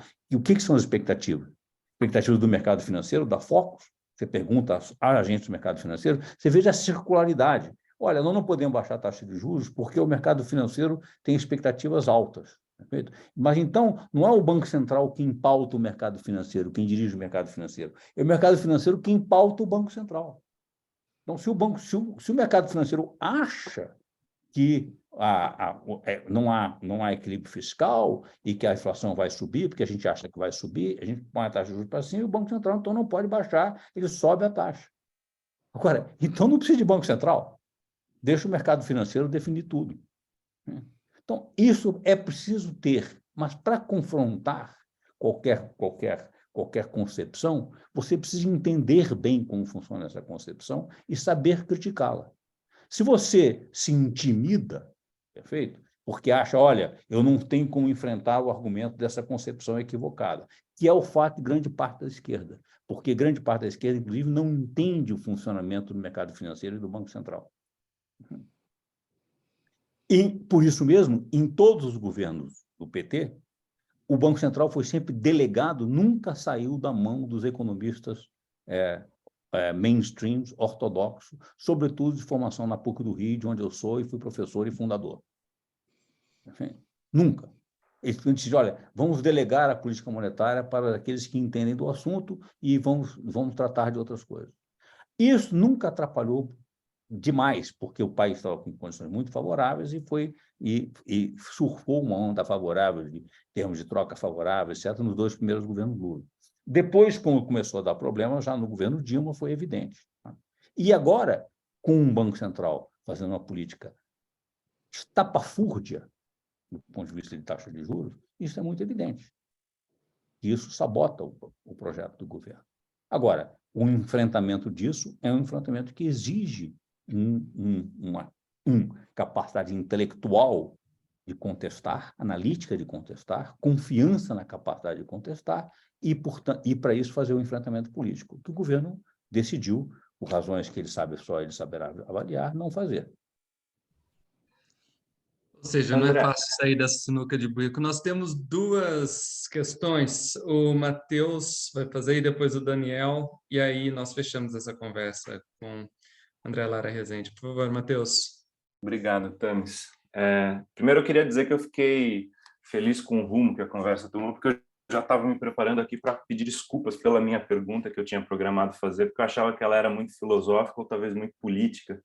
E diferentemente do Arthur, que é um pouco mais versado em economia, eu tendo a ficar um pouco boiando quando a discussão é muito econômica. Mas então, a pergunta do Arthur acho que também já serviu para preparar o terreno para a minha pergunta. Que eu aceitei o convite também para estar aqui, em grande medida porque eu tenho a impressão, André, me corrija se eu estiver errado, mas que as suas últimas intervenções públicas, pelo menos as que eu vi também essa entrevista no Canal Livre, que achei fantástico, me parecia que as críticas que você está fazendo de ordem prática, assim, elas partem de um plano, e aí eu vou vir para a minha área da filosofia, um pouco da epistemologia, de problemas que são conceituais, assim. E a minha questão era um pouco essa. Eu tinha me proposto a perguntar para você se você acha também que a criação dessa camisa de força ideológica, evidentemente que ela tem um componente ali que é de natureza material. Você está montado no dinheiro, quer dizer, o dinheiro financia, ajuda a promover uma série de ideias que são favoráveis a ele próprio. Mas não há também uma espécie de carência do ponto de vista teórico, quer dizer, a formulação talvez de uma nova matriz de pensamento econômico que confronte do ponto de vista teórico e epistemológico os fundamentos que foram estabelecidos ao longo das últimas décadas e que, a meu ver, são de ordem de matriz neoliberal? Tem sombra de dúvida. Não tem, quando você tem, de novo, voltando ao livro do Wicksell, Interest and Prices, Juros e Preços, perfeito? Que é do final do século XIX, o Wicksell diz, olha, eu estou fazendo uma crítica à teoria quantitativa da moeda. Mas ele diz, olha, como não tem uma teoria alternativa, ela muito provavelmente continuará a ser acreditada e a pautar políticas econômicas. Isso é sempre assim. Quando a crítica, um sistema fica disfuncional, porque, ao contrário do que os economistas pretendem, teoria econômica não é uma ciência como ciências exatas, perfeito? É uma ciência política e, dependendo das circunstâncias, uma política e social. Mudam as circunstâncias, que mudam muito mais rapidamente do que o mundo físico, perfeito? Você tem que adaptar ao seu modelo, a sua concepção. Agora, essa adaptação, quando ela fica disfuncional, ela começa a ter atritos e pressões, mas ela só é mudada quando tem uma mudança, como você tem uma nova teoria que aparece que substitui aquela. Aí isso é que você muda o consenso. E foi exatamente o que aconteceu com a teoria geral de Keynes. Ele fez uma crítica à teoria que ele chamava de os clássicos e ele deu uma explicação e uma solução para um novo entendimento, que ele chamou de teoria geral. É um argumento, você que é filósofo sabe, um argumento de retórica, muito inteligente, dizendo, olha, os clássicos não estavam errados, eles não são um caso particular da teoria geral que eu estou formulando aqui. Perfeito? Isso é um argumento conhecido de retórica. Perfeito? E deu a solução e o keynesianismo venceu. O curioso é que como é que Keynes foi completamente esquecido. foi vencido pela essa nova onda neoliberal, liberalismo, que aí derrubou Keynes e trouxe o grande assim, soldado dessa cruzada foi Milton Friedman, trazendo Hayek e todo o ultraliberalismo do século XX, de mercado, mercadológico.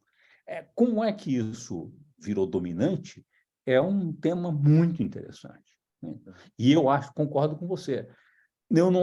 Essa explicação transcende a explicação dos interesses econômicos e financeiros à la Marx, perfeito? De classe, etc. Claro. Mais do que isso. Há mais nisso. Há realmente uma questão de visão de mundo. E só para dialogar com a questão que você colocou, o que a gente entenderia por esquerda, quando a gente alude à questão de direita e esquerda, eu queria perguntar o que o senhor entende por esquerda, porque eu poderia dar uma resposta para isso, mas eu acho que ela não é consensual. Mas ela é bem ao espírito Rui Faustiano, eu acho que o Rui concordaria um pouco com isso. Traçar uma linha ali, a esquerda vai incluir necessariamente a luta de classes, não necessariamente no sentido marxista, eu diria, mas a luta não vai abandonar a luta de classes. Por isso que eu insisti antes nas outras questões com relação ao confronto, quer dizer, vai ser possível a gente talvez mobilizar uma nova matriz teórica ou criar uma nova matriz teórica que prescinda de uma ciência que se assume engajada? Porque eu não estou dizendo que isso necessariamente vá passar pela recuperação do marxismo. Eu não me considero marxista e acho que falando aqui isso eu estou seguro porque está sob o guarda-chuva do Rui Fausto, que morreu dizendo, passou a vida inteira estudando marxismo, mas não se dizia marxista já há 20 anos. Tinha talvez conservado a dialética, mas o resto acabou jogando fora por conta enfim, dos caminhos autoritários que certas correntes do marxismo acabaram tomando. Mas essa questão, quer dizer, da produção de uma ciência econômica engajada. Como é que você se posiciona assim, ideologicamente, talvez? Queria provocar um pouco, fazer você responder essa pergunta. E porque me parece assim, pelo que eu diria dos estereótipos, te classificariam talvez como um economista liberal. Você diz que tem uma formação mainstream, mas ouvindo o seu discurso agora, é isso que o Arthur estava dizendo, de colegas dele comunistas que leem assiduamente a sua coluna, e quando você diz, por exemplo, faz a crítica às políticas do governo Lula agora de dar subsídio para a compra de carro popular, isso está completamente alinhado, por exemplo, alguns colegas meus autonomistas que defendem o passe livre, por exemplo, está completamente alinhado com isso. Você está muito mais à esquerda do governo Lula. Matheus, André, desculpa, eu posso só pegar um gancho, só falar uma coisinha, que eu também achei muito interessante que você, no entanto, é também um crítico da nova matriz econômica, né? Você coloca numa parte do livro, ali na introdução, que foi, eu não lembro o adjetivo exato que você usou, mas um termo bem negativo, assim, para classificar a experiência do último desenvolvimentismo, digamos. Então, eu percebo assim uma espécie de solidão teórica, né, como você colocou agora há pouco, porque você não está entre os liberais, como a gente entende o termo, mas também não está entre os desenvolvimentistas, como a gente entende essa expressão. Vocês tocaram em pontos cruciais. Primeiro, sim, vou tentar depois responder a questão, não fugir da ideia de que eu entendo por esquerda. Mas, primeiro, na minha posição, eu me vejo, e sempre fui assim, com uma ideia de sentir, eu não quero ter alinhamentos automáticos. Eu acho que ao se alinhar automaticamente, você para de pensar, né? Mas a tentação do alinhamento automático é muito forte. A tentação de dizer a quem eu pertenço, e a tentação de isso, inclusive, se você tem alinhamento automático, isso te dispensa de pensar e entender, né? Eu simplesmente, em vez de pensar e entender, eu digo, com quem estão os meus amigos, aqueles com quem eu me identifico? Então, eles estão certos, os outros estão errados. Certo? E pronto, eu não preciso nem pensar nem entender. Toda vez que tem uma questão, eu pergunto, onde estão meus amigos? Aqui eu estou com eles. Onde estão meus inimigos? Eu estou contra eles. Perfeito? Então, é uma espécie de torcida de futebol. Por que eu sou Palmeiras e por que eu sou Corinthians? Perfeito? E pronto, não sonha a pensar. O pensador, eu não vou falar intelectual, porque eu tive uma crítica de intelectual que eu gostei muito, mas depois eu falo, é o que se obriga a pensar e não ter alinhamento automático. Não imediatamente, porque quando você tem alinhamento automático, mesmo que você acaba subscrevendo a arquétipos, assim, como se diz isso, que são necessariamente, pode ser circunstancialmente corretos, mas em muitos momentos eles deixam de ser corretos, se tornam disfuncionais. Então, você é obrigado a pensar. Perfeito? Esse é o ponto fundamental. Porque isso aqui... E o mundo, como pensar e mudar de opinião é uma coisa que provoca certo estresse, certa tensão, as forças conservadoras são muito fortes. Então, eu entendo que as forças, por isso que eu estou falando em progressismo, ser um progressista, há aí um otimismo implícito de que a mudança é sempre para melhor, com a ideia de progresso, mas não vamos questionar isso, perfeito? Então, assim, quem questiona o status quo, e isso que faz a vida, a dinâmica da natureza humana, de pensar, da organização humana, social, econômica humana, são sempre pessoas que não se conformam dentro de estereótipos, não funcionam com estereótipos. E eu fico feliz de que eu seja percebido assim. É solitário, muitas vezes eu me fico bastante frustrado e irritado, e várias vezes, quando eu falo e exponho minhas ideias, eu vejo que as pessoas que estão me apoiando não entenderam. Elas simplesmente estão me apoiando porque eles acham que eu estou criticando os adversários dela. Então, mas não entenderam o que eu estou dizendo. Então, isso é muito frustrante, muito frustrante. E, de fato, eu não me vejo alinhado. De novo, que é esquerda e direita nesse sentido. Isso eu acho que no mundo contemporâneo, isso perdeu a clareza que tinha.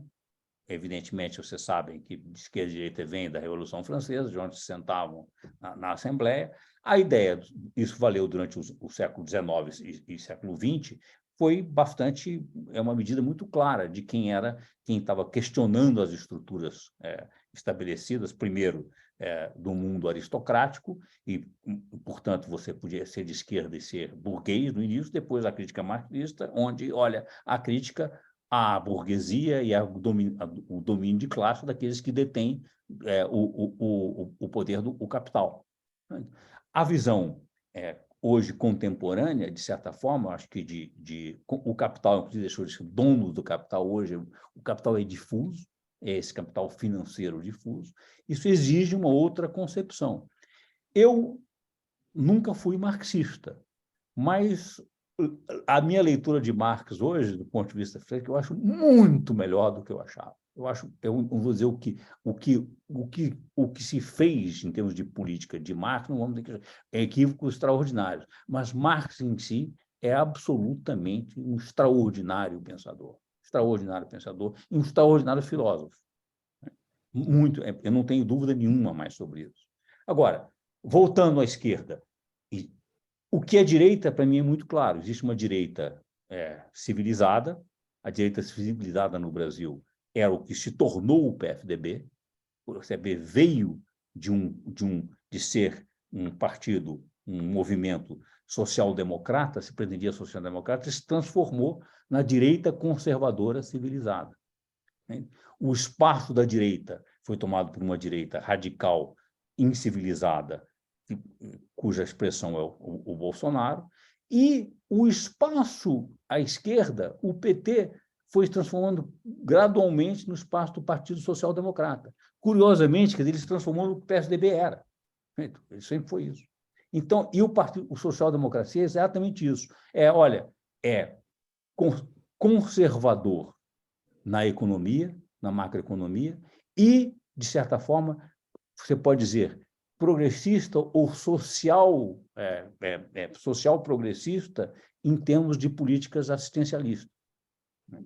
É simplesmente isso. Agora, este é um projeto que eu acho que é um projeto velho, anacrônico. O projeto de políticas assistencialistas não atende a um país como o Brasil de hoje. Ele pode até ser usado em momentos como uma coisa emergencial, mas você não pode desenhar um projeto de país para os próximos anos baseado nisso, no conservadorismo macroeconômico, fiscalista, financista e políticas compensatórias progressistas, que parece ser é muito pouco ambicioso, e eu acho que nós vamos continuar entalados nesse atoleiro em que nós estamos há 4 décadas. A minha última pergunta é mais uma provocação, né?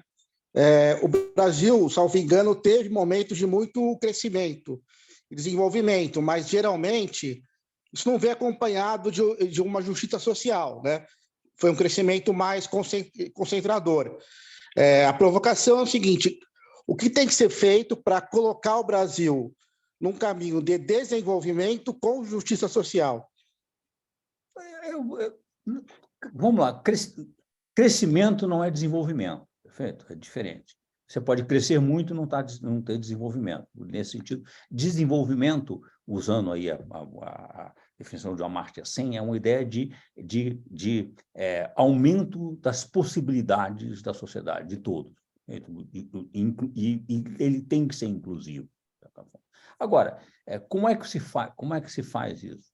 Claramente, você vai continuar a ter desigualdades, é completamente utópico e fantasioso achar que você consegue não ter desigualdade, você pode reduzir drasticamente as desigualdades, sobretudo as desigualdades de padrão de vida, de como as pessoas vivem, então de qualidade de vida. Isso significa reduzir as restrições ao acesso à educação e à saúde, antes de mais nada. Perfeito? Educação, saúde, transporte, que é fundamental, capacidade de mobilidade, que é fundamental para você ter para trabalho, o custo de alguém que tem que acordar às 3 da manhã para chegar no trabalho às 8, e depois sai do trabalho às 6 e vai chegar em casa às 11 da noite, é absurdo. É evidente que nós precisamos rever esse projeto. Agora, isto é uma revisão de modelo, uma revisão conceitual. Não é, olha, vamos investir nisso, não é uma visão conceitual, como é que se organiza, que passa, inclusive, por pensar as cidades, por pensar os centros urbanos, por pensar na mobilidade urbana, por pensar a deslocamento de pessoas. O mundo hoje está superpovoado, então nós precisamos repensar como é que se organiza isso. Isso é que é um projeto de desenvolvimento de longo prazo. Isso é o que a gente precisaria fazer. E passa por infraestrutura. Infraestrutura, o que é infraestrutura? De novo, é saneamento, que é saúde. Infraestrutura rodoviária, ferroviária, de aeroportos, de forma de você criar uma possibilidade de um país entre numa era de mobilidade e de possibilidades. Para todos, igualmente. É simples? Não. É possível? Claro que é. E o Brasil é rico o suficiente, tem os recursos para isso. Agora, se você settle for less, olha, vamos ficar simplesmente, não vamos enfrentar as forças do conservadorismo, perfeito, do consenso conservador, do manufacturing consent, né? E vamos simplesmente focar em um discurso meio populista demagógico de que nós vamos fazer transferências e políticas compensatórias, nós não vamos continuar sendo um país exatamente como fomos nos últimos 80 anos. Feito um país que cresce e enriquece, mas não é um país que não se desenvolve. Bom, é isso. Esta foi a prosa da Rosa com André Lara Rezende, que vem tentando injetar um pouco de ousadia na política econômica do Brasil e que sempre procura dosar críticas contundentes com otimismo, como nós vimos hoje. Se você gostou e quer contribuir com a Rosa, basta acessar a nossa campanha de doação mensal no site www.revistarosa.com. André, obrigado mais uma vez pela presença, pela conversa estimulante que você deu a nós e aos nossos leitores hoje. E um abraço a todo mundo. Muito obrigado, foi excelente. Obrigado a vocês por essa oportunidade.